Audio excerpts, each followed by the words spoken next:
Bagaimana yang dicontohkan Rasulullah kalau ada orang meninggal bagi perempuan? Takziah adalah aksi bahwa dia kurang faham agamanya. Dan isi rumahnya dengan ayat Allah. Itu membuat setan-setan jahat tidak akan betah tinggal di rumah itu.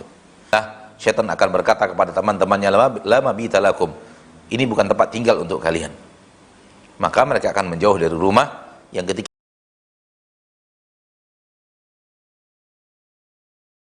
Ini Ustaz mengenai ini kan kalau biasa di sini ada orang meninggal, seumpamanya meninggal jam 10 malam. Nah, itu kebiasaan ibu-ibu di sini jadi begadang dari jam 10 nanti sampai jam 1 apa jam 2. nah. Jadi saya tanyakan bagaimana yang dicontohkan Rasulullah kalau ada orang meninggal bagi perempuan dan bagaimana para sahabat dulu ketika ada orang meninggal. Nah. Udah itu aja Ustaz. Assalamualaikum warahmatullahi wabarakatuh. Waalaikumsalam warahmatullahi wabarakatuh. Perintah dari Nabi SAW adalah menyegerakan penyelenggaraan jenazah. Dan apabila di antara mereka ada yang wafat di malam hari, kebiasaan para sahabat tidak membiarkan jenazah itu sampai pagi. Diselenggarakan malam itu juga, kemudian dilaksanakan pemandiannya, mengkafankannya, menyolatkannya, dan membawanya ke kuburan umum Baqi'. Ini kebiasaan para sahabat. Sahabat tidak terbiasa ngumpul-kumpul di rumah duka. Ngumpul-ngumpul di rumah duka, duduk di rumah duka bukan kebiasaan para sahabat. Takziah bukanlah ngumpul bersama di rumah duka untuk melakukan sebuah acara, apalagi acaranya sudah khusus dan tertaja. Tidak. Takziah adalah menemui ahli waris yang berduka, lalu mengucapkan kalimat-kalimat yang mudah-mudahan membuat dia terhibur dan gembira. Itulah dia takziah. Takziah adalah menyampaikan kalimat hiburan kepada ahli waris yang pasti sedang bersedih, dengan untaian-untaian kalimat yang mudah-mudahan mengurangi beban dan rintihan kepedihan hatinya. Itulah dia takziah. Bertemu di pemakaman, sampaikan. Bertemu di rumah, sampaikan. Bertemu dalam perjalanan pulang dari pemakaman menuju rumah, sampaikan kalimat-kalimat yang mudah-mudahan bisa meringankan sedikit beban kepedihan dan kesedihan. Wallahu a'lam. Nah, syukran Ustaz atas jawabannya serta penjelasannya. Semoga bisa dimengerti untuk Ibu Ummu Abdurrahman yang di Lampung tadi bertanya. Silakan, sudah ada penelpon yang sudah masuk. Ya, halo, assalamualaikum. Halo, assalamualaikum. Waalaikumsalam. Ya, dengan Bapak siapa di mana? Bapak Sam di Palembang, Pak. Ya, silakan Bapak pertanyaannya. Apa Ustaz, saya mau bertanya dan saya kan pedagang dan ya. Saya mempunyai usaha di mana usaha itu memakai utang-utang piutang. Saya mempunyai utang tapi memakai tempo. Tetapi saya mempunyai niat yang mana setiap bulan saya memberi sedekah atau infak setiap bulan. Tapi sedangkan saya belum bisa bayarnya. Kira-kira apa yang saya lakukan itu benar apa tidak usah mengutamakan sedekah dibanding dengan utang saya karena belum cukup untuk membayarnya. Syukuran itu aja. Mudah-mudahan hutangnya bukan transaksi riba, Pak. Bukan. Utangnya kita utang membeli barang, dibayarnya 1 bulan kemudian itu. Yang mana yang barang tersebut kita beli untuk kita jual kembali.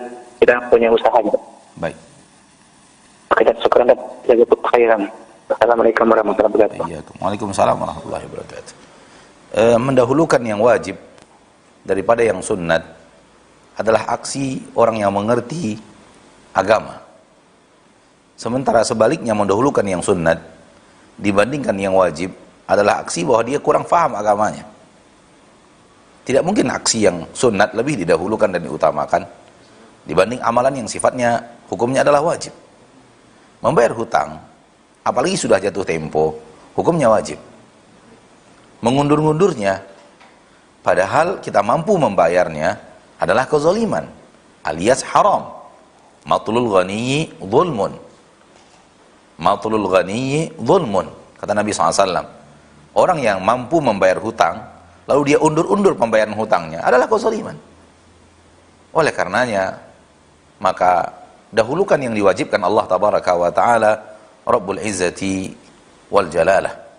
Dahulukan yang diwajibkan oleh Allah Tabaraka wa Ta'ala, yaitu hutang.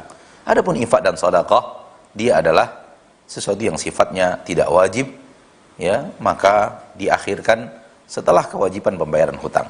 Namun kalau hutang itu belum jatuh tempo, maka belum wajib membayarnya. Kalau belum jatuh tempo, belum wajib membayarnya. Dan mengundurnya sampai jatuh tempo bukanlah kezaliman. Wallahu a'lam bishawab. Syukran Ustaz atas jawabannya serta penjelasannya, semoga bisa dimengerti untuk Bapak tadi yang bertanya. Baik, selanjutnya kita kembali angkat penelpon yang sudah masuk ya. Halo, Assalamualaikum. Waalaikumsalam. Ya, dengan Bapak siapa di mana ini? Bapak Ibnu di Duri. Bapak Ibnu di Duri. Ya, di Duri. Silakan Bapak pertanyaannya. Assalamualaikum Ustaz. Waalaikumsalam warahmatullahi wabarakatuh. Saya pernah dengar bahwasanya sebuah rumah jika dibacakan surat Al-Baqarah, setan nggak akan berani masuk ke dalam rumah itu. Setan akan berangkat, akan pergi meninggalkannya. Nah, terus? Yang saya pertanyakan, apa setiap hari dibaca surat Al-Baqarah? Nah. Atau sebagiannya aja? Baik. Nah, kita aja Ustaz. Baik. Assalamualaikum. Waalaikumsalam warahmatullahi wabarakatuh. Seorang muslim tidak akan mungkin setiap hari Al-Baqarah saja tanpa membaca yang lainnya. Tidak mungkin. Intinya bahwa setiap muslim harus rajin dengan ayat-ayat Allah dan isi rumahnya dengan ayat Allah. Dan ayat Allah manapun yang dibaca oleh seorang mukmin di rumahnya dan sering dia baca di rumah itu, membuat setan-setan jahat tidak akan betah tinggal di rumah itu. Karena mereka tidak kerasan mendengarkan Al-Quran. Ada rasa sakit yang mereka rasakan ketika mereka mendengarkan Al-Quran, sehingga mereka akan berangkat dan pergi. Akan tetapi surah Al-Baqarah memiliki kespesialan untuk itu. Sekira-kira di rumah kita ada yang aneh-aneh, yang rasanya tidak mungkin terjadi dengan kecuali dengan adanya makhluk-makhluk halus, maka Al-Baqarah memiliki kespesialan untuk hal tersebut, yaitu kita bacakan total dari awal sampai akhir surah Al-Baqarah dengan harapan dia meninggalkan rumah tersebut. Intinya seperti itu.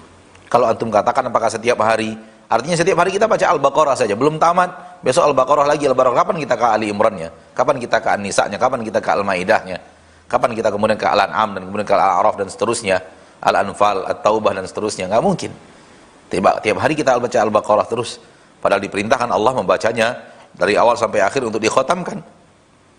Maka seperti itu memahaminya. Rumah yang sering di dalamnya dibacakan Al-Quran, sering diisi dengan sholat, tidak bagaikan kuburan yang tidak ada sholat di dalamnya, kemudian dibacakan di dalamnya zikir-zikir, maka setan-setan yang jahat tidak akan betah tinggal di rumah itu.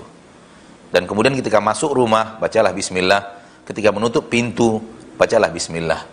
Ketika kita tutup pintu, membaca bismillah, setan akan berkata kepada teman-temannya, lama bitalakum, ini bukan tempat tinggal untuk kalian.